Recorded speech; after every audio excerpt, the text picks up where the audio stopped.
so far, so good. We've been able to meet a few African leaders and engage with them on the challenges. One of the challenges is the issue of the impact of the crisis in Africa, but also the issues of making sure that this cycle of commodity price surge will be well managed. You're taking over from Obiageli Ezekwesili, the Nigerian former vice president of the World Bank, who was very prominent, probably one of the leading World Bank figures, certainly on this continent, in terms of her profile. How do you feel taking over from her, and what will you bring to the job that's different? I think it's always, I would like to pay an homage to my predecessor, who did a great job leading the African region and engaging with African leaders. I think that what I can bring here is my experience as myself policymaker. I was Minister for Finance in my own country, Senegal.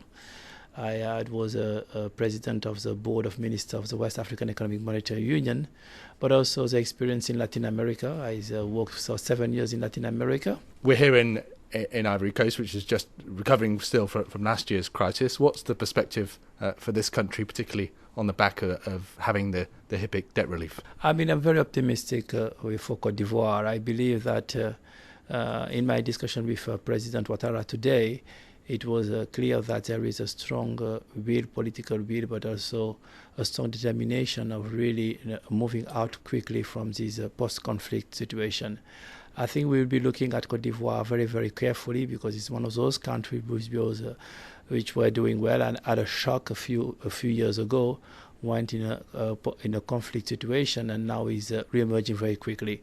So how to help that transition and make it as fast as possible is a challenge that one has, and we will be working very closely. People are obviously very pleased here in Africa to hear about good growth, and here in Ivory Coast to hear about 8% economic growth predicted for this year. But one question a lot of people ask is where are the jobs?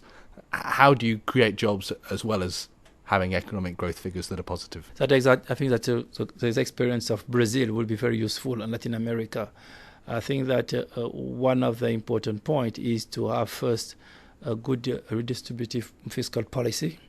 And I think what happened with the conditional cash transfer, like Bolsa Familia in Brazil, have helped lifting a lot of people out of poverty, and gives them an opportunity to invest in human capital, and therefore to access a labor market and good jobs and increase their productivity. That's an important role that the state can play.